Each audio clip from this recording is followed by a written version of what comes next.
আজকে আমি তোমাদের একাদশ শ্রেণীর ভারতীয় কবিতা চারণ কবি সম্পর্কে আলোচনা করব। চারণ কবি এই কবিতাটির কবি ভারভারা রাও। আগে আমাদের কবি সম্পর্কে কিছু জেনে নিতে হবে। ভারভারা রাও তেলেগু ভাষা সাহিত্যের এক শ্রেষ্ঠ কবি, যার সম্পূর্ণ নাম পেন্ডিয়ালা ভারভারা রাও। 1940 সালের 3রা নভেম্বর বর্তমান তেলেঙ্গানার ওয়ারাঙ্গল জেলার এক ব্রাহ্মণ পরিবারে কবির জন্ম।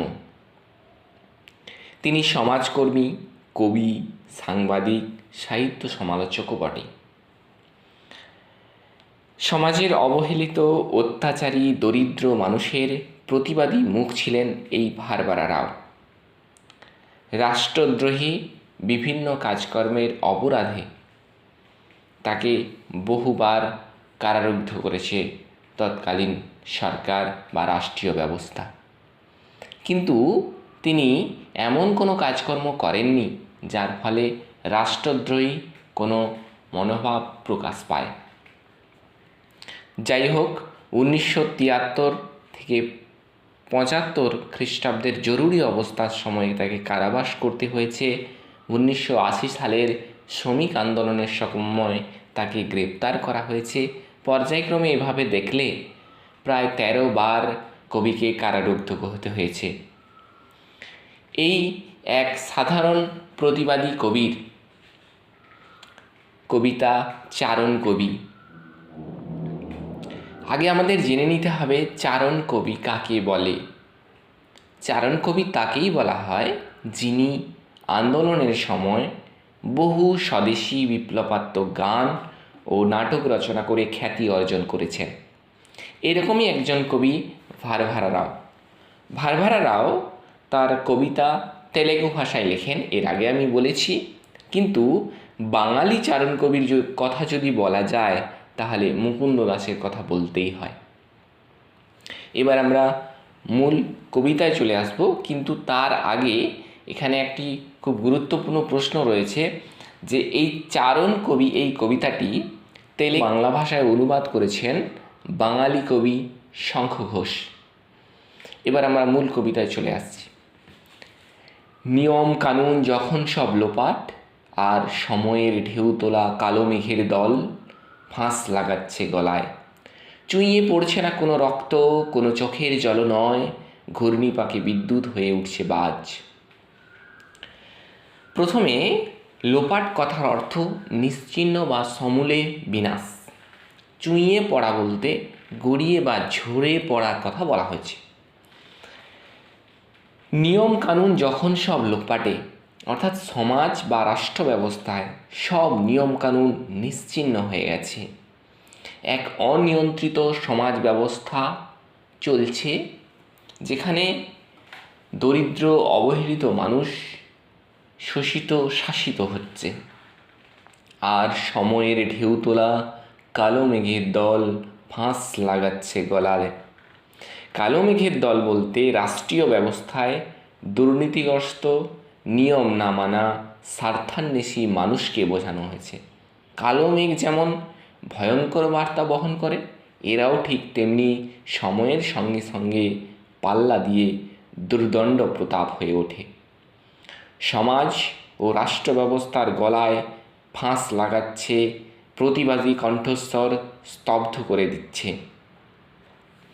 অর্থাৎ এখানে রাষ্ট্র ব্যবস্থায় বলতে রাষ্ট্রের শাসন কাঠামোর যে নির্দিষ্ট নিয়মকানুন রয়েছে সেই নিয়মকানুনে ফাঁস লাগিয়ে দিচ্ছে, যা সমাজের সাধারণ মানুষের দম বন্ধ হয়ে আসছে। চুইয়ে পড়ছে না কোনো রক্ত, কোনো চোখের জল নয়। কবি নিজেই প্রতিবাদী কণ্ঠস্বরের কাণ্ডারি। কবির প্রতিবাদের ভাষা বাহ্যিকভাবে চোখের জল, রক্তের কোনো চিহ্ন দেখা না গেলেও অভ্যন্তরে তিনি যে প্রতিবাদের আগুনে পুড়ছেন সে বিষয়ে কোনো সন্দেহ নেই। তিনি তার কবিতায়, গানে সেই প্রতিবাদের সুর ফুটিয়ে তুলেছেন। ঘূর্ণিপাকে বিদ্যুৎ হয়ে উঠছে বাজ। ঘূর্ণিপাকের ফলে বিদ্যুৎ পরিণত হচ্ছে বাজে, অর্থাৎ সামান্য জিনিস অসামান্য হয়ে উঠছে, তিল তাল হয়ে উঠছে, মুহূর্তের মধ্যে সামান্য প্রতিবাদ বৃহত্তর প্রতিবাদে পরিণত হচ্ছে।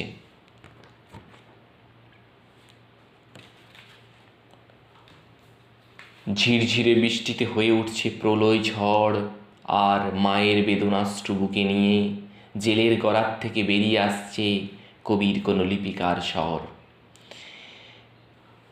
ঝিরঝিরে বৃষ্টি হয়ে উঠছে প্রলয় ঝড়, অর্থাৎ ঝিরঝিরে বৃষ্টি ধ্বংসের ঝড় রূপে আছড়ে পড়ছে, আর মায়ের বেদনাশ্রু জেলের গরাত থেকে বেরিয়ে আসছে কবির কোনো লিপিকার স্বর। আসলে সাধারণ কোনো প্রতিবাদ ভয়ঙ্কর থেকে ভয়ঙ্করতর হয়ে যাচ্ছে মুহূর্তের মধ্যে। কবি ভারভারা রাওকে এর আগে বহুবার জেলে যেতে হয়েছে, অহেতুক রাষ্ট্রদ্রোহ বিরোধী কাজ করেছেন এই দায়ে, কিন্তু তিনি তা করেননি, শুধু কলমে প্রতিবাদের ভাষা লিখেছেন। জেলের ভেতরে বসে বেদনা ভরা মায়ের চোখের জল সে সময় তাকে বড় ভারাক্রান্ত করত, কিন্তু সমাজ ব্যবস্থার ঊর্ধ্বে উঠে কোনো ভাষা বললেই সেটা যে শাস্তির কারণ হতে পারে এ কথা কবি জানতেন। কবিতার লিপিকা অর্থাৎ লেখনীর দ্বারা তিনি সমাজের সমস্ত অবহেলিত মানুষদের প্রতিবাদের ভাষা জুগিয়েছেন।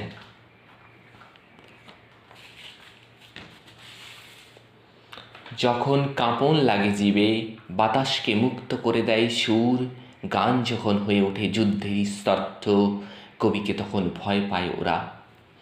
এখানে গর্দান কথার অর্থ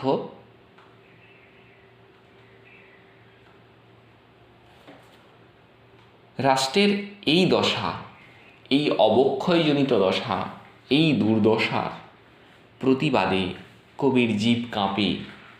এখানে জীব কাঁপা বলতে ভয়ে জড়সড় হওয়ার কথা বলা হয়নি, এখানে জীব কাঁপা বলতে প্রতিবাদের ভাষা প্রকাশের কে ইঙ্গিত করা হয়েছে। সমাজের দূষিত বাতাসকে কবির লেখনীর সুর পরিচ্ছন্ন করার চেষ্টা করে, এক সুন্দর শুদ্ধ সমাজ গড়ে তোলার জন্য বার্তা দেয়। গান যখন হয়ে ওঠে যুদ্ধেরই শস্ত্র, কবিকে তখন ভয় পায় ওরা। অর্থাৎ কবির প্রতিবাদে এর ফলে তার যে প্রতিবাদী মনোভাব, সেই মনোভাব কবিতায় ফুটিয়ে তোলে। তার সেই কবিতাই আদতে যুদ্ধের অস্ত্রের মতো। তিনি কোনো তরোয়াল ধরেন না, তিনি তরোয়াল স্বরূপ কলম ধরেন। কবির কলমকে তখন ওরা ভয় পায়, কয়েদ করে তাকে, ভয় পেয়ে কবিকে বন্দি করে, আর গর্দানে আরও শক্ত করে জড়িয়ে দেয় ফাঁস। কিন্তু তারই মধ্যে কবি তার সুর নিয়ে শ্বাস ফেলছেন জনতার মাঝখানে, আরও দৃঢ় বন্ধনে বাঁধতে চায় কবিকে তার বাক রুদ্ধ করে দিতে চায়। অর্থাৎ কবির দ্বারা সমাজকে, রাষ্ট্র একটা বার্তা দিতে চায় যে কবির যদি এমন অবস্থা হতে পারে প্রতিবাদ করলে, তাহলে তোমাদের কি অবস্থা হতে পারে। কিন্তু এত সবের মাঝে কবি জনতার মাঝে তার বার্তা পৌঁছে দেন তার গানের মাধ্যমে। এবার আমরা কবিতার সর্বশেষ অংশে চলে আসি। ফাঁসির মঞ্চ ভারসাম্য রক্ষার জন্য মিলিয়ে যাচ্ছে মাটিতে, স্পর্ধা জানাচ্ছে মৃত্যুকে, আর তুচ্ছ ফাঁসুড়েকে দিচ্ছি ঝুলিয়ে। খুব সুন্দর এই অংশটি। দেখো, ফাঁসির মঞ্চ ভারসাম্য রক্ষার জন্য। আমরা জানি ইতিহাসের পাতায়, ইতিহাসের নিয়মে আমরা দেখেছি কোনো জিনিসই দীর্ঘস্থায়ী হয় না।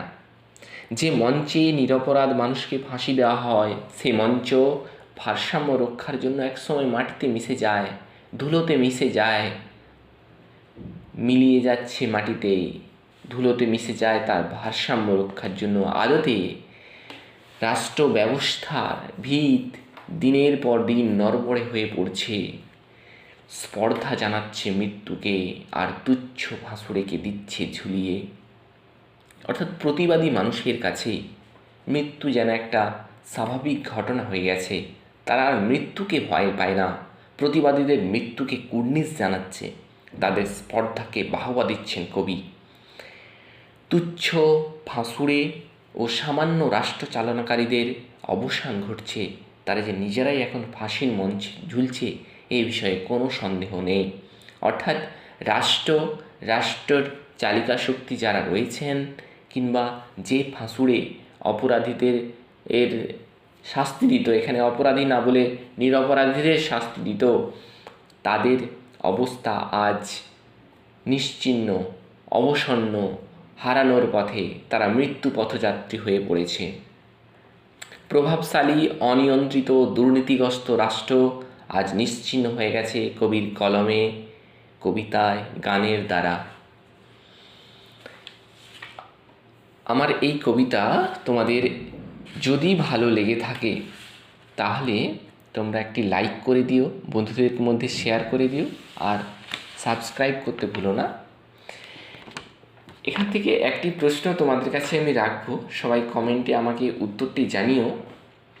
ভারভারা রাও এর কবিতা চারণ কবি, এই চারণ কবি কবিতাটি কবির নির্বাচিত এক কবিতা সংকলন থেকে নেওয়া হয়েছে। সেই কবিতা সংকলনের নাম কি? সবাই ভালো থেকো, ধন্যবাদ।